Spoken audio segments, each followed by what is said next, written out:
So আমরা আমাদের প্রজেক্টের জন্য একটা ইনপুট ফিল্ডকে নিয়ে নিছি এবং সেটার জন্য একটা বাটনকে অ্যাড করার পর আমরা হ্যান্ডেল সাবমিট ফাংশনটাকেও তৈরি করে ফেলছি। এবং এই হ্যান্ডেল সাবমিট ফাংশনের ভেতরে আমরা অ্যালার্টটাকে নিতেছি এবং অ্যালার্টটাকে কাস্টমাইজ করে ফেলতেছি। এবং এই ক্ষেত্রে আপনারা যদি দেখেন, যদি সাকসেসফুলি আমরা আমাদের টাস্কগুলাকে টাস্ক লিস্টে অ্যাড করি, তাহলে আমরা অ্যালার্টকে শো করব এবং টাইপ হবে সাকসেসফুল।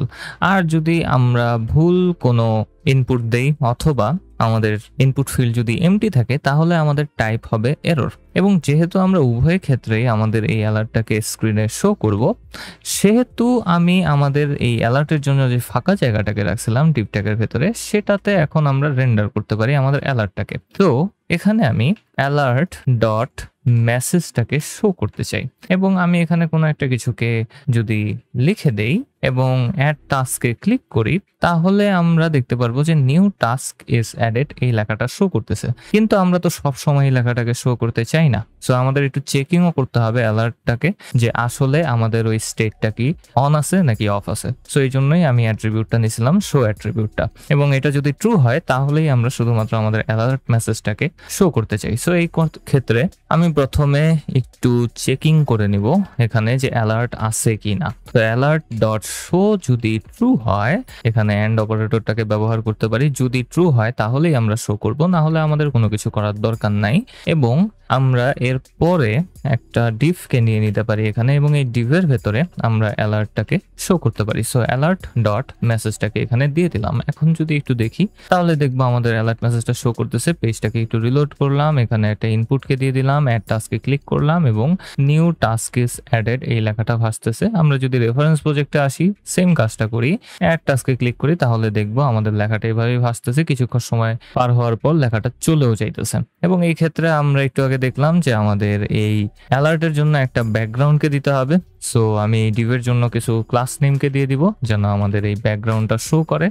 সো আমাদের ডিজি হবে প্রাইমারি আই গেস, এবং প্রাইমারি দিয়ে দেওয়ার পর আমরা যদি লক্ষ্য করি তাহলে খুবই বাজে দেখা যাইতেছে। আমাদের আরেকটা ক্লাস আছে, সেটার নাম হচ্ছে বিজি সাকসেস। তো সেটাকে দিয়ে দিলাম এবং একটু যদি দেখি তাহলে গ্রিন কালার হয়ে যাওয়ার কথা। হ্যাঁ, গ্রিন কালার হয়ে গেছে। আমরা এটাকে রাউন্ডেড করে দিব, হালকা একটু প্যাডিং দিয়ে দিব এটাতে, এবং আমরা এটা টেক্সটটাকে হোয়াইট করে দিব। সো টেক্সট করে দিব হোয়াইট। এবং একটু যদি লক্ষ্য করি তাহলে দেখতে এখন বলা যায় যে আমাদের রেফারেন্স প্রজেক্টের মতোই মনে হইতেছে, কিন্তু এখানে আরেকটু প্যাডিং দিয়ে দেওয়া উচিত ছিল। সো আমি মার্জিন বটম 1 দিয়ে দিতে চাই এখানে। সো একটু নিচে চলে আসার কথা এটা, কিন্তু আসলো না কেন, I have no idea. So padding bottom দিয়ে দিলে কি কিছু হওয়ার কথা? I have no idea. And এখনই আমি লক্ষ্য করলাম যে আমরা বাইরের ডিভের ক্ষেত্রে টেক্সট ডেঞ্জার দিছিলাম, এটার কোনো দরকার আপাতত আমরা দেখতেছি না। এবং এটাকে সরায় দিলাম, আমরা অ্যালার্ট মেসেজটাকে দেখতে পারতেছি। এবং এই মার্জিন এবং প্যাডিং এর জিনিসটা আপাতত থাক, এটা আমরা আস্তে আস্তে ফিক্স করতে পারবো, কোনো সমস্যা নাই।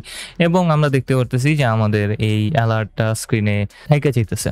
এবং সাথে সাথে আমি যদি এখানে এমটি কোনো কিছুকে দেই, তাহলেও দেখবো যে আমাদের এই ব্যাকগ্রাউন্ড কালারটা গ্রিনই রয়ে গেছে, যদিও আমাদের টেক্সটটা আপডেট হয়ে গেছে। সো এখানেও আমাদের একটা লজিক্যাল স্টাইলিং এর ব্যবস্থা করতে হবে। সো আমরা আমাদের ক্লাস নেমটাকে একটা এক্সপ্রেশনের ভেতরে ঢুকে দিব, এখানে একটা ব্যাকটিককে নিয়ে নিব এবং এই ব্যাকটিক দিয়ে দেওয়ার পর আমরা কোটেশনগুলোকে সরায় নিতে পারি। এবং আমি এখন একটু চেক করব যে আমাদের অ্যালার্টের টাইপটা কি। তো আমাদের ব্যাকগ্রাউন্ডটা সেট হবে অ্যালার্টের টাইপ অনুযায়ী। সো এই ক্ষেত্রে আমরা সাকসেসটাকে কাইটা দিব, এখানে একটা ডলার সাইন, তারপর একটা ব্র্যাকেট, এবং এই ব্র্যাকেটের ভেতরে আমরা এখন চেক করতে পারি অ্যালার্টের টাইপটা কি। So alert dot type is triple equals to, যদি এরর টাইপের হয় তাহলেই শুধুমাত্র আমরা ব্যাকগ্রাউন্ডকে ডেঞ্জার রাখবো। সো DANGR অ্যান্ড কোলন দিয়ে আমরা ব্যাকগ্রাউন্ডটাকে সাকসেস করতে পারি যদি এরর না হয় তাহলে। এবং এখন যদি দেখি তাহলে ব্যাকগ্রাউন্ডটা খুব সুন্দরভাবে রেড কালারের হয়ে গেছে। এবং এখানে যদি আমি কোনো একটা ঠিকভাবে ইনপুট দেই, অ্যাড টাস্কে ক্লিক করি, তাহলে গ্রিন শো করতেছে। আর যদি আমি এখানে এমটি থাকা অবস্থাতে অ্যাড টাস্কে ক্লিক করি, তাহলে সেটা রেড হয়ে গেছে। এখন এই অ্যালার্টের ক্ষেত্রে যে জিনিসটা বাকি সেটা হচ্ছে এই যে গায়েব হয়ে যাওয়াটা। তো আমি যদি এখানে এখান থেকে কোনো একটা টাস্ককে ডিলিট করে দেই, তাহলে আমরা দেখব কিছু সময় পর আমাদের এই অ্যালার্টটা চলে যেতেছে। সো সেই জিনিসটা এখন করতে হবে। আমরা গত প্রজেক্টেই দেখছিলাম যে কিভাবে আমরা একটা নির্দিষ্ট সময় পর কোনো একটা কিছুকে আমাদের স্ক্রিন থেকে রিমুভ করে দিতে পারি। সো আমরা এটার জন্য ইউজ ইফেক্ট হুককে ব্যবহার করব, ইউজ ইফেক্ট, এবং এটার ভেতরে আমরা একটা কলব্যাক ফাংশনকে দিয়ে দিতে পারি।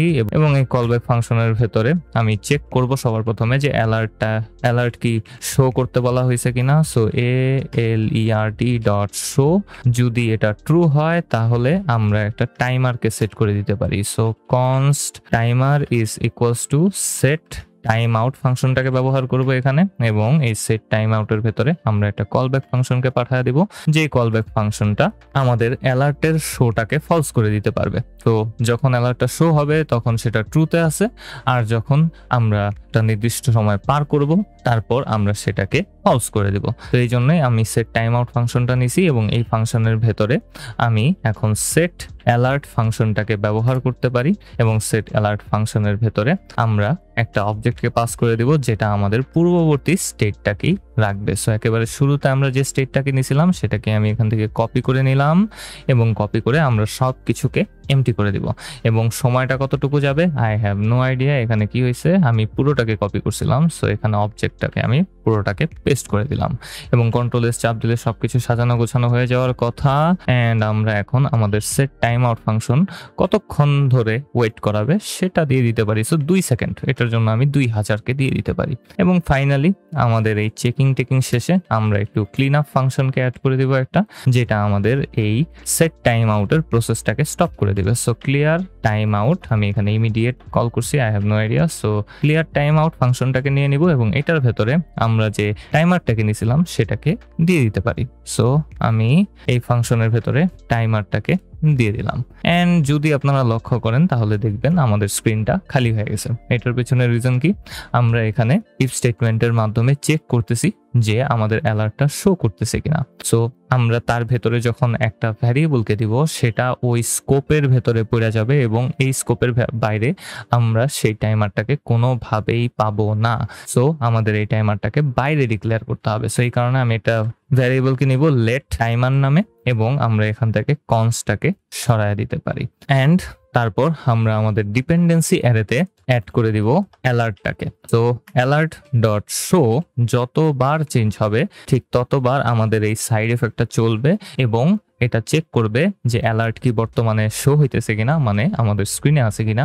যদি থাকে তাহলে আমরা 3 সেকেন্ড অথবা 2 সেকেন্ড পর আমাদের সেই অ্যালার্টটাকে ফুললি ফলস করে দিতে পারি, এবং স্ক্রিন থেকে সেটা অটোমেটিক্যালি সরে যাওয়ার কথা। এবং লেটস সি ঠিকঠাক ভাবে এটা কাজ করে কিনা। সো অ্যাড টাস্কে ক্লিক করলাম, এবং ক্লিক করার সাথে সাথেই এটা চলে যেতেছে, এবং আমি মাত্রই রিয়েলাইজ করলাম যে আমি ভুল জায়গাতে আমাদের টাইমটাকে দিছি। আমি সেট অ্যালার্ট ফাংশনের ভেতরে ক্ষমা দিয়ে 2000কে দিয়ে দিছি। এটা হয়তো আমাদের এই সেট টাইম আউট ফাংশনের জন্য ইয়াস কনফিউশন শুরু হইতেছে। এই প্রজেক্ট একটু বড় কোডের দিক থেকে এবং এই সকল ছোটখাটো লজিকের দিক থেকে।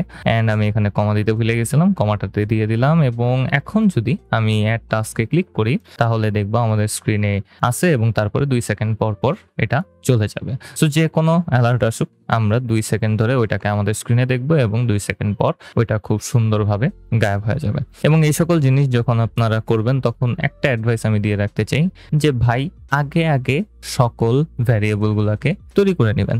যেমন আমি এখানে সেট টাইম আউট ফাংশনটা নিছি, এটার ভেতরে একটা কলব্যাক ফাংশন দিব এবং সেটার ভেতরে একটা মিলি সেকেন্ডে টাইম দিতে পারি। এবং আমার করা উচিত ছিল যে আমি আগে আগে মিলি সেকেন্ডটাকে দিয়ে দিতাম, কিন্তু আমি দেই নেই। এই কারণেই আমি একটু আগে এই ভুলটা করছি যে এই ব্র্যাকেটের খেলাতে আমি হারাই গেছি। কোন জায়গায় কি হইতেছে নো আইডিয়া। এবং সাথে সাথে সেম কাহিনীটাই হইতে দিছিল ইউজ ইফেক্ট হুকের ক্ষেত্রে। ইউজ ইফেক্ট হুকের জন্য আপনারা একটা কলব্যাক ফাংশনকে দিতে পারেন এবং সাথে সাথে আপনারা একটা ডিপেন্ডেন্সি অ্যারেকে দিতে পারেন। সো ডিপেন্ডেন্সি অ্যারের ভেতরে আপনারা আগে আগেই কিসের কারণে সাইড ইফেক্টটা হবে সেটাকে দিয়ে নেবেন, কারণ পরবর্তীতে আপনারা ভুলে যেতে পারেন অথবা পরবর্তীতে আপনারা ভুল করতে পারেন কোনটার সাপেক্ষে আপনার সাইড ইফেক্ট এক্সিকিউট হবে, সেটা হয়তোবা আপনাদের ভুলভাবে ভুল জায়গাতে দিয়ে দেওয়া হইতে পারে।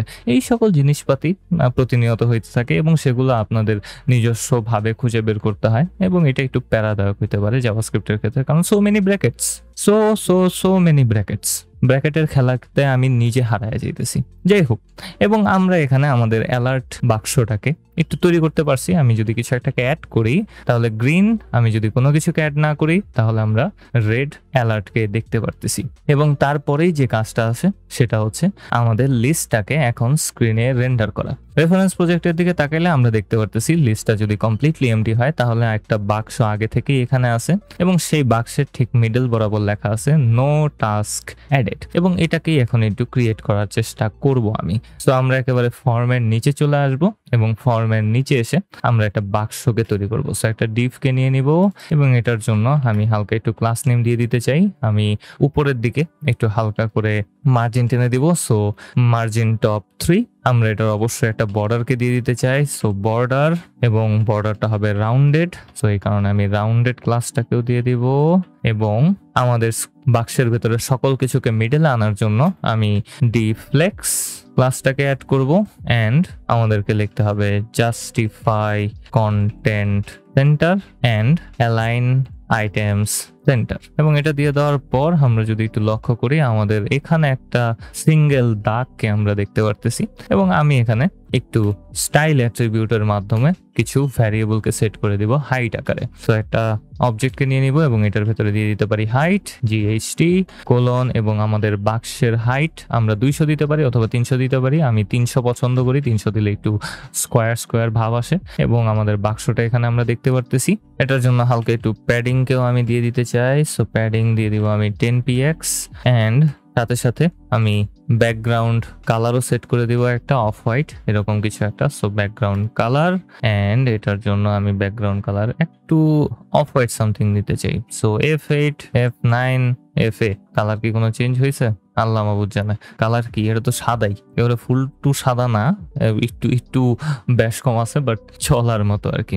এবং এই ডিভের ভেতরে আমি দিয়ে দিতে চাই নো টাস্ক অ্যাডেড, এবং একটু লক্ষ্য করে দেখি সবকিছু ঠিকঠাক আছে কিনা। হ্যাঁ, আমাদের স্ক্রিনের ঠিক মিডল বরাবর নো টাস্ক অ্যাডেড লেখাটা আছে এবং এটাকে আমি একটা সিম্পল পি ট্যাগের ভেতরে ঢুকিয়ে দিব কারণ এটাতে কিছু স্টাইলিং করতে হবে। So p tag no task অ্যাডেডটাকে কাট করে নেব এবং কাট করে এই পি ট্যাগের ভেতরে ঢুকিয়ে দিলাম। এবং আমাদের এই পি ট্যাগের জন্য আমি কিছু ক্লাস নেমকে অ্যাড করতে পারি, যেমন টেক্সট মিউটেড, যেন এটা ঘোলাসে টাইপের হয় এবং হ্যাঁ একটু অ্যাশি কালারের হয়ে গেছে, মিউটেড টাইপের। এবং তারপর আমি এটার জন্য মার্জিনকে একেবারে 0 করে দিব, মার্জিনের দরকার নেই, এটা একেবারে মিডল বরাবর আছে। এবং হ্যাঁ, এখন আমরা আমাদের স্ক্রিনে এটাকে দেখতে পারতেছি। এখন আমাদের এটা ভাবতে হবে যে ভাই যদি টাস্ক থাকে তাহলে কি হবে, তাই না? সো আমাদের একই সাথে দুইটা জিনিস করতে হইতেছে। আমাদের টাস্ক যদি না থাকে তাহলে আমরা শো করব নো টাস্ক অ্যাডেড, আর যদি থাকে আমরা সেই টাস্কগুলোকে আমাদের স্ক্রিনে দেখতে চাই। সো সেটা করার জন্য আমরা অবশ্যই চেকিং করব, তাই না? সো হয় নো টাস্ক অ্যাডেড লেখাটা থাকবে, না হলে আমাদের একটা লিস্ট স্ক্রিনে রেন্ডার হবে।